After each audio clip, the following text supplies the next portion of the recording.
real simple, how to deal with people of any age group. It all has to do with the values that people have, okay? You have values, I have values, and I have got to respect your values. Don't have to like them, don't have to understand them, but I do have to respect that you've got them. We don't know what flexibility means. And more often than not, when you ask people what they want isn't as bad as you think it would be. It will surprise you. If you could go do anything you want in the 5,000, what do you want? Oh, I'm just waiting to see what else you come up with. This is not The Price is Right. I did a group a few years ago, and it was on the East Coast, and we were doing this exercise, and I had this one woman, I couldn't get her to sit down for anything, and I finally said to her, "What do you want?" She says, "I want to go to Yakima, Washington." Hey, Yakima, Washington, all it does out there is rain. Why would you? She said, "Because that's where my grandchildren are." Oh. Now, we always get, oh, now we feel terrible. Here's the deal. As hard as I tried, I could not think of putting together a trip to Yakima, Washington. I just couldn't do it. And so what we want to make sure of is, I don't know what's exciting for these people, right? I don't know what's exciting for anybody but me. Ask them for their input on a regular basis.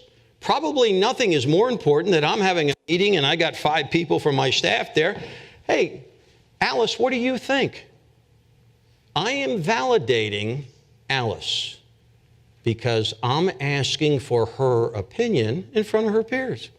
What do you think? In many cases, it's as simple as just turning the binoculars the other way.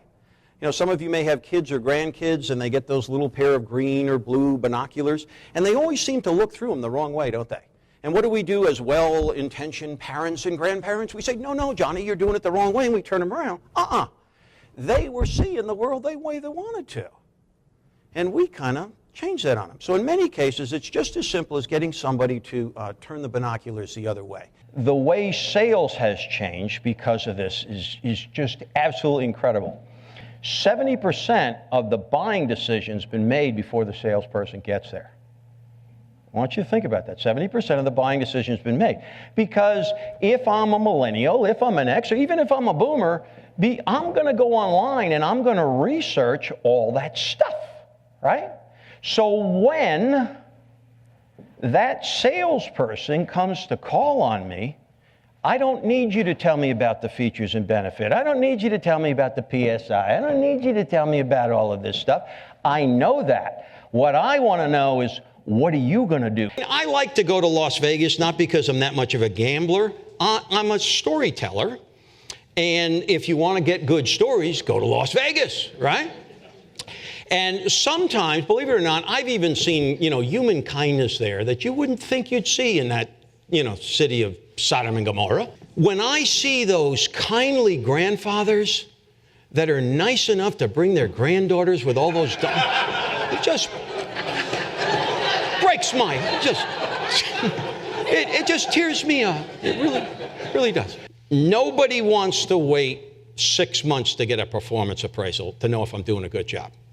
That's stupid, right? Why don't you tell me today? Why don't you tell me at the end of the week? Okay? Now, I kind of like that from a boss's perspective. Okay, I can tweak their work and they like it. I'm not waiting 2 months to see them turn in the wrong thing. That's the way they want it to be. Yeah. I can be available for, I know a resource you can use for that. Why don't you go visit so-and-so over there in technology? They worked on that project in Tokyo 2 years ago. That's kind of neat. And listen how I deliver the praise message. Okima, terrific job on the Manning proposal. Because of your attention to detail, we got the 2 people we so desperately needed. Thanks. Now, was there anything wimpy about that message, guys? Now, the next time she does something for me, what's she going to pay attention to? How come? Because I told her. Here's where we make a mistake as nice people. I go up and say, Okima, terrific job on the Manning proposal. Thanks a lot. Now, that's nice, but the next time she does a report for me, maybe she'll decide, well, maybe I'll do more graphics and less detail. If detail's what you liked, detail is what you make sure she knows. You're not listening to me. To millennials, if you do not listen to them, not accepted, okay? Is that you've devalued me, it's not going to work for me. You send a message that you genuinely care. This is a generation that's been cared for. And if I'm talented and I can go somewhere else, I want to go somewhere where the people seem to care about me, okay? They understand it.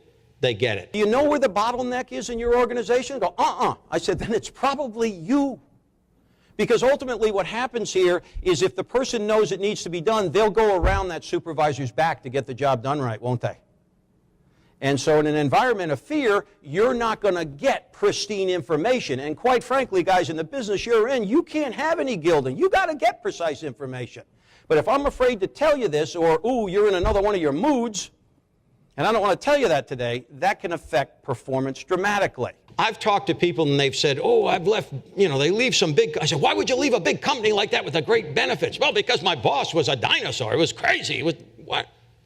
And then I've met people that said, well, I work for a company and it's kind of a little trucking company and I got a chair that sometimes the wheel works on it and sometimes it doesn't and I kind of sometimes sit like this. But I have a sick child. And whenever that child needs me off, the boss lets me get off. Right? Genuinely care about me. And there's research that shows that typically, all right, Gallup did this. People don't leave good companies. They leave lousy bosses.